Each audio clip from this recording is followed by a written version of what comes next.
from Marseille. My name is Sandra Semi, and I'm a media connector from Tunisia. We are covering the Mediterranean Agora of Journalism, co-founded by the European Union. Today, we have a special guest with us, Her Royal Highness Princess Rym Ali of Jordan. Our guest is the founder of the Jordan Media Institute and the president of Anna Lindh Foundation. Princess Rym Ali is a former journalist. She has an extensive career in international broadcasting in different media outlets such as Dubai TV, CNN, and BBC. Among other prizes, our guest was awarded the Best International Journalism Award. Princess Rym, thank you for accepting our invitation. Thank you for having me. Your Royal Highness, today you are attending the Mediterranean Agora of Journalism in Marseille. Why are gatherings like this, which bring together media professionals from different shores of the Mediterranean, so important today? I think these gatherings really provide an opportunity to exchange, to learn, to enrich oneself. And this is where you see the limit of what you can do virtually. Of course, virtually was very good when we didn't have the choice during the pandemic. But the value of face-to-face exchanges, learning from one another, listening to one another is really priceless. So these exchanges are also very good because, you gather people from different maybe corners of the Mediterranean who have similar preoccupations, who tackle them differently. And so you learn from each other's best practices, for one. What I really like about this particular Agora is the accessibility that it's offering, the fact that it's open to the public, the fact that school children are coming. I think that's fantastic because the subject is extremely important for future generations. Journalism and the need for media literacy. These are both extremely crucial areas that children need to understand, obviously because they're growing up in a world that is increasingly mediatized. I mean, where image is really the main way to communicate. So it's fantastic that we're able to all get together. People, as I said, of different backgrounds who each have something to do with the subject and can each offer something and take something away. You have always advocated media literacy as a principle of the democratic imperative. Why do you believe media literacy is so important today, especially for young people in our region? Media literacy, in my view, is like literacy was 50 years ago. I don't think you can expect people to function in this world, especially with now, especially the new developments in AI, without a minimum understanding of what media environment we're evolving in. So it's extremely, extremely important. It's not, as I say, usually nice to have. It's need to have for every society. And it's very important that all societies have equal access to media literacy. That's another point. When we started our media literacy programs in Jordan with the Jordan Media Institute, I was able to, after 1 year training, I was able to speak with some of the young people who had benefited from this training and with their teachers. It was incredible. I mean, seeing a 16-year-old girl say to me, "It's the first time I'm asked to use my brain to think for myself, and it feels great." Seeing a 14-year-old boy tell me, my mom was looking at something and I used what I learned and I realized what she was looking at. The photo was photoshopped and it was all lies. So I could tell her, "Mom, don't believe this." The level of empowerment they felt. So after seeing that, I realized that if there's one thing I would like to offer, aside from the purely journalistic training that we offer at the Jordan Media Institute, it would be media literacy as a sort of service to our society. In 2006, you founded the Jordan Media Institute, which has since developed into a leading center for journalism in our region. What motivated you to found the GMI, and what values continue to guide it? So when I was thinking about how we're going to set up this media institute, I was looking at maybe what I would have wanted to have as training, what I benefited from as well as training. So I was very lucky. I went to Columbia University and I wanted to have that model accessible to journalists in our region, to Arab journalists in Arabic. So they would have that level of training, but in Arabic and in their own countries. So they wouldn't have people who can't afford to actually study abroad would actually have it in the Arab region. Plus, the idea was also to sort of make sure that it was homegrown and it would really respond to the specific needs of our region. You can't really copy-paste programs, from one area to another. You really have to take into account the social fabric and, how things work. So that was one thing. The other thing, of course, I realized that a lot had been done, of course, in journalism, but I'll be very honest. I think a lot of the training has a lot of value. Some of what is done has a great deal of value. But I felt that a lot of these 2-week trainings hadn't sort of yielded a very solid understanding among a lot of journalists and among a lot of members of society as to what the role of journalism is in society in some areas. So I felt there were quite a few niches where we could be of service.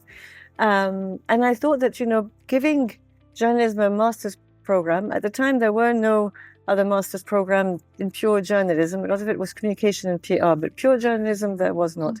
In Arabic, a 1-year program, that was also going to be a very practical program. So in that sense, JMI is very unique. And I didn't want to copy things that existed because, of course, there were journalism schools and there were journalism departments and communication departments, but pure journalism in the way that I saw it, there was not. So I really wanted to offer something a bit different at that level. And I think the idea was to really carry out the values of journalism, the values that we base it on. Of course, ethics are very important. It's about telling the truth by doing no harm. And I think that's really where, and the belief, the strong belief that the people have the right to know. Look into the future. What do you think are the biggest challenges and opportunities for young journalists in this region? And how important is access to high-quality training is? It's extremely important. It's extremely important. I don't want to sound dramatic, but basically the responsibility that journalists have in a society is paramount. So, frankly, I'm surprised that more governments don't invest more into teaching proper journalism in many areas, because, again, journalists have a huge responsibility. We saw that during the pandemic, and we see it now with the lack of credibility of a lot of the media in the West with regard to the coverage in Gaza. We see what's happening, that there is a need for solid, proper journalism, for public journalism to thrive. There is a need for people to be informed, to really know what they're looking at, to have trusted sources of information. So, of course, media literacy will allow them to ask the right questions and to know what is trusted, what isn't trusted. But at the end of the day, there also needs, it's a holistic environment. There also needs to be the best training available for journalists. There ought to be, frankly, a lot of, it's not just about journalism and about learning the technology. It's about thinking. It's about critical thinking. It's about understanding a little bit the society in which you live. I mean, there should be, frankly, if it were up to me, I would put in so many things, so many more things into the journalism program. But we try at JMI, for example. We have cultural studies. We believe that, journalists should be really well-rounded. Even if they're specialized, they should still understand the world. They should understand, a little bit the past, have a notion of history or philosophy or an understanding of the society in which we live. So no, training has to be the highest possible training for journalism, because the well-being of a society depends in great part on that. What do you think is the biggest challenge facing young journalists today? Well, I think one of the big challenges for journalists is, of course, getting jobs that are paid decently. Funding has become an even bigger issue than when I was a journalist. And again, that is dangerous, because without trusted sources of information, you're leaving a lot of space to social media. There's a lot of good in social media, but there's also, a lot of very dangerous content that can lead to great problems. If you're not properly trained to have the discernment to know, right from wrong, and to know what to take and what to leave. And of course, for young people, that's very important. But journalists really face a problem with that. And so funding, I would say, is really one of the core issues for journalists today, because you want journalists to have integrity, you want them to work ethically, you want them to be able to really do their job without having to worry about material issues, and to be able to have access to where the story is. Earlier on, I was just listening to a panel where even when you combine journalism and AI now in newsrooms, it's being done. There's a discrepancy between North and South, because in the South, a lot of journalists don't have access to paying AI forms. So they have the limited access to, for example, free ChatGPT, which will always lead them only to a very limited support. But at the same time, and there's the question of translations. So, and this will do. There has to be a very, very serious investment in proper journalism. What is the role of international donors in supporting this effort? Again, I mean, international donors, I really hope that there's going to be some wake-up call. I find it always fascinating because, you meet a lot of people, and among them maybe potential donors, and many people, they complain about the media, they complain about the journalists and journalism, and maybe there's not enough fact checking, maybe there's not enough accuracy. Well, you have an opportunity to help support proper journalism.